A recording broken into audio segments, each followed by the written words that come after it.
Opa, meu nome é Reply e hoje eu quero falar sobre se conhecer melhor, escrita e insignificância. Tudo isso em uma espécie de teste, porque eu sei que vocês estavam com saudade. E como o patrocinador desse vídeo sou eu, o anúncio fica pro final. Aproveite o vídeo. Uma coisa que eu já quero deixar claro de começo é que esse vídeo não é só para escritores. Assim como tantos outros meus, embora ele pareça ser direcionado apenas para contadores de histórias, um dos objetivos desse canal sempre foi mostrar como a arte, em geral, permeia nossa vida das formas menos esperadas. Então, se você gosta de histórias, ele já vai funcionar. E embora o título seja sobre arquitetos e jardineiros, e eu já tenha indicado que isso tem algo relacionado com escrita, eu gostaria de fazer o convite de que você fique mais um pouco, porque não existe conhecimento inútil. E eu acredito do fundo do meu coração que toda pessoa tem uma ou duas histórias estranhas pra contar. Esse talvez seja o tópico mais contra a maré que eu já trouxe pro canal. Muito mais que Síndrome de Smurfette, que na época ninguém discutia sobre, e bem mais que Tumblr Sexy Man ou Mary Sue's, ou qualquer outra coisa de escrita, que dirá a arte no geral. E nem é uma trendezinha,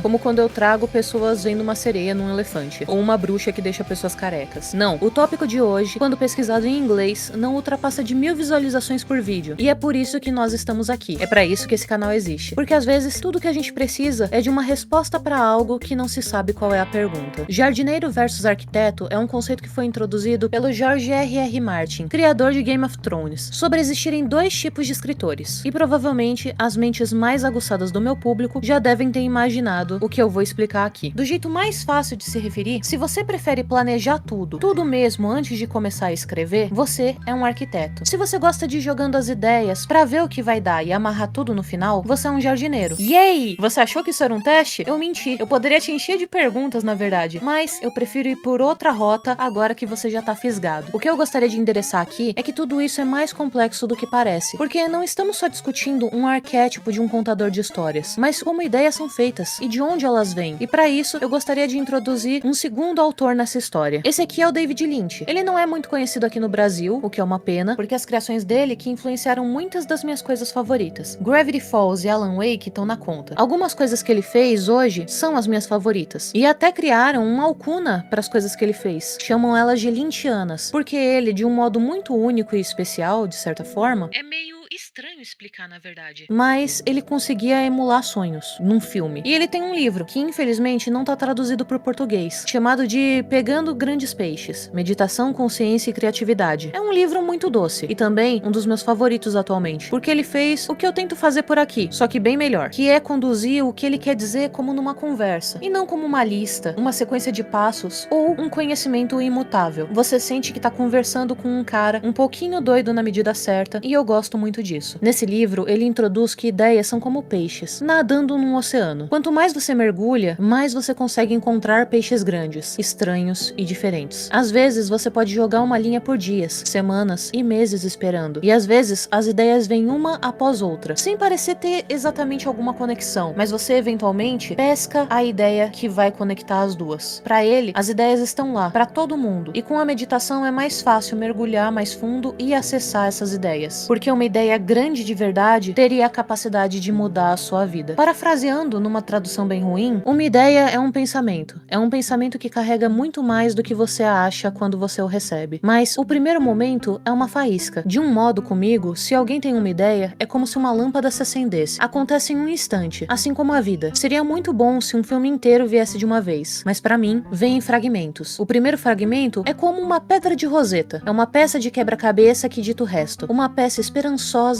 de quebra-cabeça. Você se apaixona pela primeira ideia, aquela pequena pecinha, e depois você pesca, e o resto virá em seu tempo. O desejo é como uma isca. Quando você pesca, você tem que ter paciência. Você coloca a isca no seu gancho e espera. O seu desejo é a isca que vai puxar aqueles peixes, aquelas ideias. A coisa mais bela é quando você pega um peixe que você ama. Aquele peixe, aquele fragmento de ideia, aquele peixinho vai se tornar a isca para outros peixes maiores, e eles vão ser fisgados por isso. Do seu jeito, logo, mas em fragmentos. Vem e a coisa inteira emerge à superfície. Mas tudo começa com o desejo. E sabe por que eu citei isso? É porque algumas pessoas ainda não vão entender que o ponto desse vídeo é que não existem só 2 ou 3 jeitos de fazer as coisas. Eu tive um colega, quando eu tava aprendendo fazendo curso sobre escrita, que se considerava um mecânico. Ele sempre dizia pra quem pedia que ele escrevia como se ele pegasse peças velhas e batidas de um carro e juntava num chevette tunadão. Quando não tava correta a história, ele sentia como se ele consertasse mais do que criasse algo novo. novo. E adivinha, os contos dele geralmente eram os melhores das rodas de conversa. Agora a gente vai ter que dividir em 4 categorias, a de pescador, arquiteto, jardineiro e mecânico. Não é como se você tivesse tendo que definir com qual alinhamento de ordem paranormal você combina. É sobre uma individualidade sua. E uma crítica comum, e que surgiu com o método de jardineiro, por exemplo, porque todos os métodos podem ser criticados, foi o caso do Scott Calton, que em entrevistas recentes revelou que ele mesmo não tinha certeza absoluta do que estava dentro da misteriosa caixa do FNAF 4, e que a franquia foi por um caminho diferente do que ele esperava, e que as poucas ideias do que poderia estar por lá não conseguiram, se a gente continuar nas analogias, florescer. Mas quando se pensa em One Piece e o que foi plantado como uma pequena semente vem a acontecer, ninguém se queixa. Muitas pessoas, é claro, vão dizer que foi um completo acidente. Resumindo, vão te criticar de qualquer forma e qualquer método que você escolher, porque mesmo que você seja um arquiteto, se descobrirem tudo que você planejou desde o começo, porque você deixou as pistas certinho, vão dizer que você foi extremamente previsível, que é o que aconteceu com o Joseph Delaney nas aventuras do Caça-Feitiço. No fim do dia, você, criador de histórias, tem que fazer o que funciona pra você. E se te comparar com outro ofício facilita a sua imaginação, melhor ainda, porque no fim, todos somos criadores de histórias. Você usando essa habilidade do jeito clássico ou no dia a dia, tentando explicar alguma coisa pra alguém, ensinando ou dizendo por que você faltou no trabalho. Agora um papo mais pessoal, porque se a gente não entrar na esfera do tão pessoal, que é desconfortável, esse não é meu canal, se você é novato, por favor, se acostume, as coisas são diferentes por aqui. O que me irrita pessoalmente é que todos os meus vídeos são bons, na minha opinião, logicamente. Não incríveis, mas bons. Todos eles partem genuinamente do mesmo lugar, em diferentes estados de espírito, mas todos são feitos com carinho, dedicação e o máximo da minha potência. E mesmo assim, eu sei que eu não cheguei no meu potencial ainda. Eu sei que talvez o meu melhor, o meu maior esforço, não vai ser o suficiente para agradar muitos. Mas não existe nada que eu coloco por aqui, ou que eu faço, que não seja o meu melhor. E eu já prevejo de antemão que esse vídeo não vai chegar em muita gente, porque provavelmente é a coisa mais obscura, nichada e desinteressante que eu já me apaixonei o suficiente para falar sobre. O correto seria eu postar uma análise ultra detalhada de Digital Circus agora, que é a galinha dos ovos de ouro no momento. Mas esse não é o peixe que eu pesquei essa semana, e não é sobre isso que eu passei a última semana e o último mês pensando sobre. Então esse vídeo vem primeiro, porque é como uma válvula reguladora da panela de pressão que eu tenho de não escrever ficção. Não me irrita pessoalmente que os meus vídeos sejam bons. Me irrita que eu uso eles como uma válvula de escape para não fazer uma outra coisa que eu quero. E eu quero fazer as duas coisas. Em algum momento da minha vida eu me convenci que eu não tinha tempo para escrever. E eu me acovardei. E todos os dias eu empilho tijolos para derrubar eles. Planto sementes no caminho para pisar em cima da grama que brota. Pego peixes e solto sem me alimentar. E lógico, eu fico com fome. Me alimentando nesses nossos pequenos papos, porque o nome que eu construí para mim como ilustradora parece muito grande e pesado nas costas de uma escritora iniciante. Não que eu seja uma ilustradora muito boa. Eu acho que eu tô na média, comparado com os grandes nomes que a gente tem. Mas explicando melhor, eu sinto que eu ilustrar para mim como escritora seria como se eu tivesse que ilustrar histórias do Machado de Assis. São discrepâncias de habilidade muito grandes, níveis muito diferentes de habilidade entre o meu desenho e a minha escrita. Ou talvez isso seja só mais uma desculpa como todas as que eu gosto de inventar. Meus vídeos terem uma boa escrita não garante em nada que eu vou saber escrever uma boa história. Eu desenhar bem, muito menos. Eu ler muito, tão pouco. Isso aumenta minhas chances. Me faz ter um sapato melhor para poder dar uma largada numa corrida. Mas não garante que eu sequer vou terminar na linha de chegada. Agora, sabe o que faz eu chegar e correr a plenos pulmões sem inventar desculpa nenhuma? Uma arma apontada na minha cabeça. Tô brincando. É o que eu fiz com o novo tier do canal e funcionou muito bem. Eu já passei por muitas situações de quase morte. Já vi muita gente morrendo na minha frente. E não existe nada que eu mais valorize na minha vida do que a minha pura e crua vontade de sobreviver e ter liberdade de ir e vir quando eu quiser. Então, vocês vão ser a minha arma. Já são meu cobertor e meu escudo. O que custa ter mais uma função, né? E sim, esse foi o patrocínio mais doido que vocês já viram, porque ele realmente tá funcionando. Eu tenho novos tiers no canal e um deles literalmente é pra me fazer parar de jogar fora tudo que eu começo. Porque você quer viver e eu não quero ter que ir pra cadeia. E se eu não escrever 3 histórias até o fim do ano, eu vou ter que ir na sua casa e nossos 2 desejos não vão se realizar. Na prática, pro vídeo não ser desmonetizado, você ganha o seu nome nos agradecimentos do que eu produzi. E também tem o tier que você ganha o nome nos agradecimentos sem esse bônus de incentivo. E depois de eu ter criado esse negócio, eu já consegui escrever uma história. Eu publiquei um jogo, que pode não tá até tão bom, mas eu escrevi, eu ilustrei e eu tenho muito orgulho dele. E todo mundo que me apoiou nesse tier tá com o nome lá registrado pra sempre. O que eu tiro de conclusão nesse vídeo é que eu acho que o meu estilo de escrita é dívida pra agiota. Como eu disse, faça o que funciona pra você. É óbvio que tudo isso é uma brincadeirinha. Eu não sou doida. Eu só gosto de contar histórias de pescador. E bem, te vejo no próximo vídeo. Até mais. Ah, e me conta com o que você mais se identifica quando você tem uma história pra contar.